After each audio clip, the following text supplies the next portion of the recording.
بسم اللہ الرحمن الرحیم۔ تہجد وہ آخری مرہم ہے جس کے بعد نہ کوئی غم ستاتا ہے نہ کوئی غم رلاتا ہے۔ تم تہجد تک خود نہیں جاتے بلکہ تہجد کو تم تک لایا جاتا ہے۔ تم سجدوں کو نہیں چنتے بلکہ تمہیں سجدوں کے لیے چنا جاتا ہے۔ جس کا ملنا دعا سے بھی ممکن نہیں ہوتا وہ چیز بھی تہجد سے مل جاتی ہے۔ اللہ تمہیں یہاں تک اس لیے نہیں لایا تاکہ تم مایوس ہو کر ہمت ہار جاؤ۔ تہجد محبت کرنے والوں کے لیے اللہ کی طرف سے ملاقات کا دعوت نامہ ہے۔ تہجد کا خاموش سجدہ اور زار زار بہتے ہوئے آنسوؤں کو وہ کبھی ضائع نہیں کرتا۔ جب گزارش لاڈلی عبادت میں کی جائے تو لاڈلے کی دعا کہاں ادھوری رہ سکتی ہے۔ کائنات جو بھی کہے پھر وہ ہو کر رہتا ہے جو اس کا بندہ اس سے مانگ لیتا ہے۔ جب تم اپنی نیند قربان کر کے اس سے ملاقات کے لیے اٹھ کھڑے ہوتے ہو وہ تم سے پہلے ملاقات کی اس جگہ پر موجود ہوتا ہے اور فرشتوں کو حکم دیتا ہے کہ انتظام کرو شکر کے صلے کا، تیار رکھو کن فیکن کا تحفہ۔ پھر فرشتے پوچھتے ہیں یا اللہ آج ایسا کون سا مہمان آ رہا ہے؟ تو اللہ رشک کرتا ہے اس جواب پہ اور فرماتا ہے میرا ایک بندہ تھک گیا ہے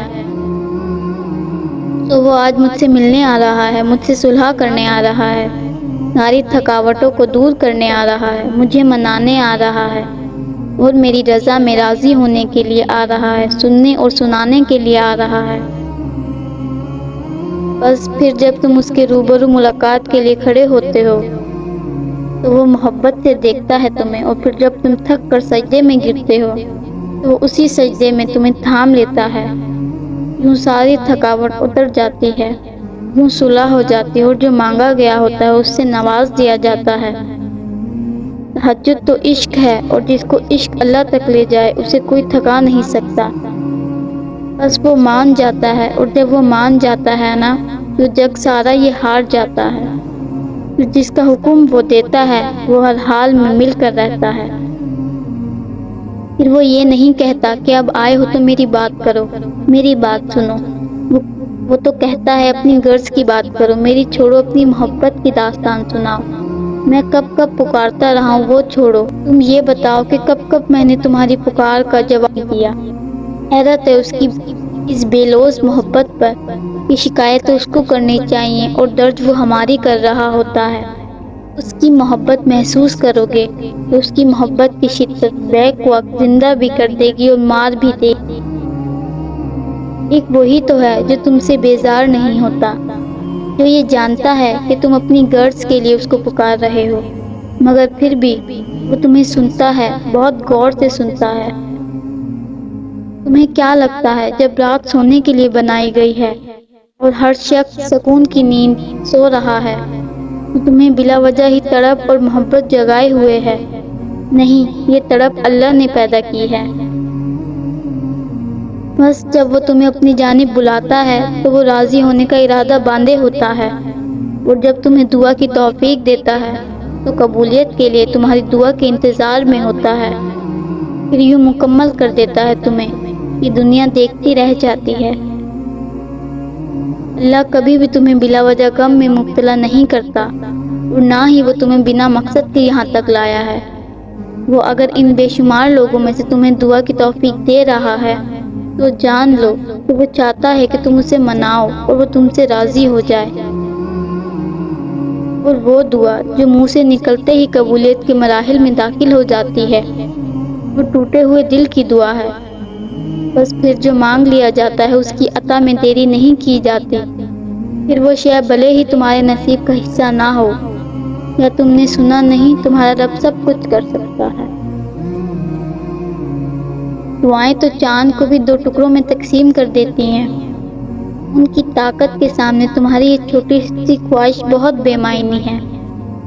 جب تم سجدہ کرتے ہو تو محبت کا حق ادا کرتے ہو، جب دعا کے لیے ہاتھ اٹھاتے ہو تو یقین کا حق ادا کرتے ہو، اور محبت کا تو یقین کے بغیر کوئی وجود نہیں۔ جس نماز میں دعا شامل نہ ہو وہ نماز ہمیشہ ادھوری رہتی ہے۔ تو پھر نمازیں ادھوری رکھ کر خواہشوں کے مکمل ہونے کی طلب کیسی؟ توکل کے دو مرحلے ہوتے ہیں، ایک وہ جب اس بات کا یقین ہوتا ہے کہ جو مانگا ہے وہ مل جائے گا، اور دوسرا وہ جب اس بات کا یقین ہوتا ہے کہ جو مانگا ہے وہ نہ بھی ملا تو اس میں کوئی نہ کوئی بہتری ضرور ہوگی۔ جب بات اس کے بندوں کا دل دکھانے کی آ جائے تو وہ نمازوں اور عبادتوں کو خاطر میں لاتا ہی کہاں ہے، پھر کچھ کام نہیں آتا، نہ ہی جوابات اور نہ ہی دلائل، پھر تو مکافات عمل ہر حال میں ہو کے رہتا ہے۔ اگر اس نے راضی نہ ہونا ہوتا تو وہ تمہیں کبھی منانے کا اشارہ نہ دیتا، وہ یقیناً تمہیں وہ سب دینے والا ہے جس کے لیے تم راتوں کو اٹھ اٹھ کر رویا کرتے تھے۔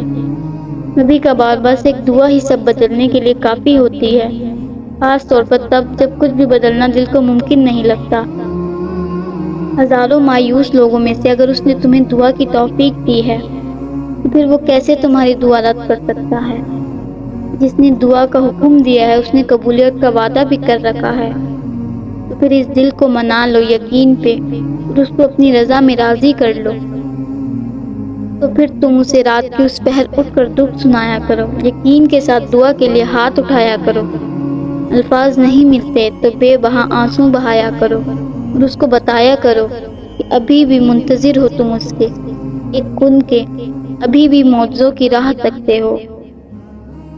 تہجد کی نماز یہ ثبوت دیتی ہے کہ تمہیں اللہ اور اللہ کو تم سے محبت ہو گئی ہے۔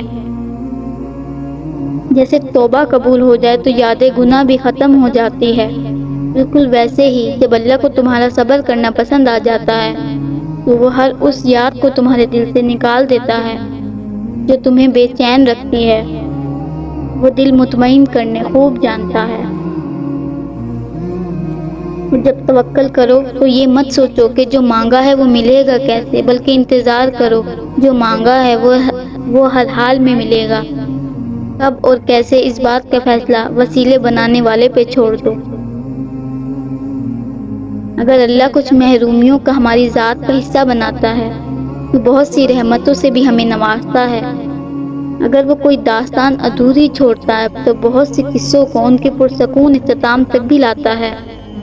زندگی اسی کا نام ہے، کچھ مل گیا اور کسی کو کھو دیا۔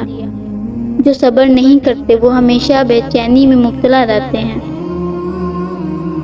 اور جو صبر کر لیتے ہیں اللہ انہیں اپنی چاہت میں سکون دے دیتا ہے۔ تو پھر کیوں ظلم کر رہے ہو خود پر؟ اس کی چاہت کو اول رکھو گے تو وہ تمہارا ہر اختتام پرسکون بنا دے گا۔ تم واقف نہیں، شاید تمہارا رب سب کچھ کر سکتا ہے۔ تہجد اگر لاڈلی ہے تو اس تک پہنچ جانے والا اللہ کا سب سے لاڈلا بندہ ہے۔ جب لاڈلا فرمائش کرتا ہے تو اسے رد کرنے کی کوئی گنجائش باقی نہیں رہتی۔ تہجد محبت کی تکمیل ہے، اللہ سے محبت کی تکمیل۔ اگر آپ کو میری ویڈیو پسند آئی ہے تو ویڈیو کو لائک کریں اور چینل کو سبسکرائب کریں۔ جزاک اللہ۔